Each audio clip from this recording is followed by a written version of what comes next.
Assalamualaikum warahmatullahi wabarakatuh.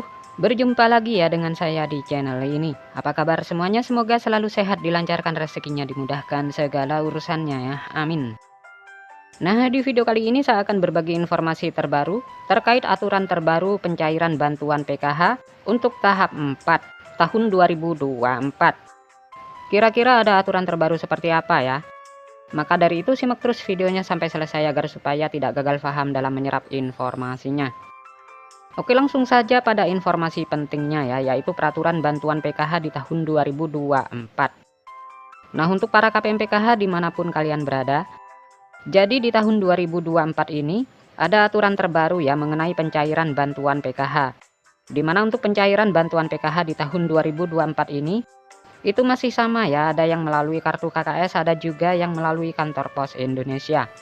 Dan nominalnya pun bisa berbeda-beda ya, tergantung komponen yang dimiliki. Selain itu juga sudah ada peraturan yang sudah ditetapkan dalam hal pencairan PKH di tahun 2024. Jadi untuk bantuan PKH itu adalah bantuan bersyarat ya, jadi harus memiliki komponen PKH seperti anak balita, kemudian anak sekolah SD, SMP maupun anak sekolah SMA. Kemudian penyandang disabilitas dan juga komponen PKH lansia serta komponen ibu hamil. Nah, itu adalah komponen PKH ya. Jadi bukan hanya anak balita atau anak sekolah saja, tetapi ibu hamil pun sama masuk kategori komponen PKH. Kemudian penyandang disabilitas dan para lansia juga. Kemudian dari ketujuh komponen bantuan PKH tersebut ada 13 kriteria untuk menentukan bantuan PKH-nya bisa cair. Jadi yang pertama peraturannya itu kalian harus terdaftar di dalam DTKS. Jadi mulai dari anak balita, anak SD, ibu hamil, kemudian anak SMP, anak SMA, penyandang disabilitas, dan lansia tersebut harus masuk di dalam DTKS dan aktif sebagai penerima bantuan PKH. Kemudian peraturan yang kedua, di dalam keluarga maksimal hanya 4 komponen saja ya yang masuk ke dalam pencairan bantuan PKH. Jadi maksimalnya itu adalah 4 komponen. Jadi tidak bisa semua 7 komponen didapatkan ya. Kemudian peraturan yang selanjutnya, prioritas bantuan PKH yang memiliki komponen datanya itu harus aktif dan padan antara di DTKS dengan Dukcapil. Nah, itu adalah yang harus dipatuhi ya, karena bansos itu datanya harus padan dan valid. Jadi tidak boleh ada perbedaan.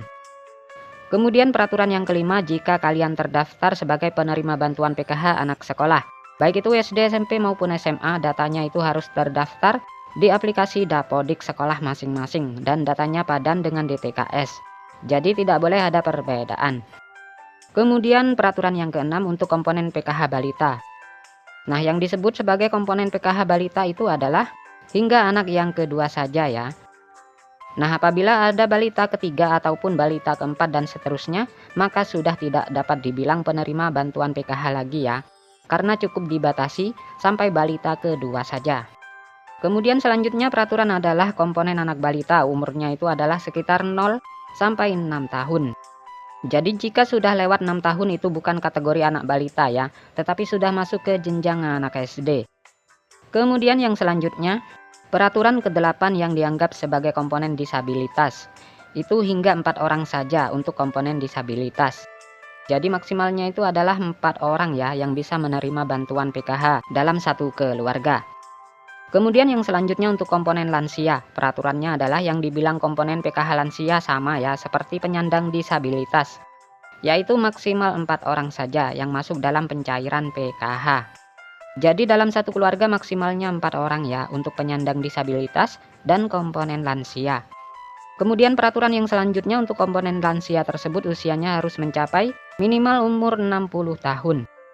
Kemudian yang selanjutnya untuk komponen cucu itu juga bisa masuk ke dalam pencairan bantuan PKH, asalkan lolos sebagai penerima dan memenuhi persyaratan.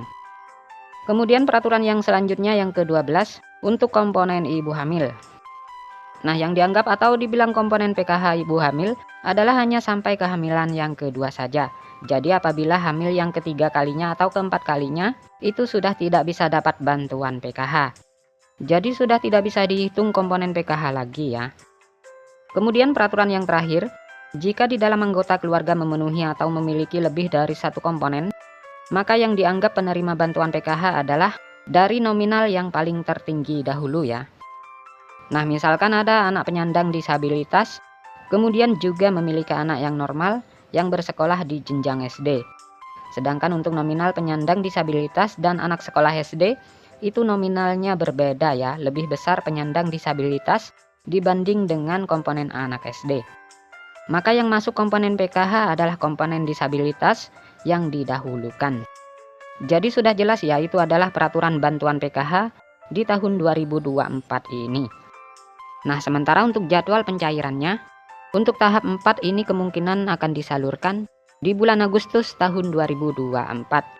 Sementara untuk tanggal waktu pastinya kita tunggu informasi selanjutnya. Nah, sekian dulu. Assalamualaikum warahmatullahi wabarakatuh.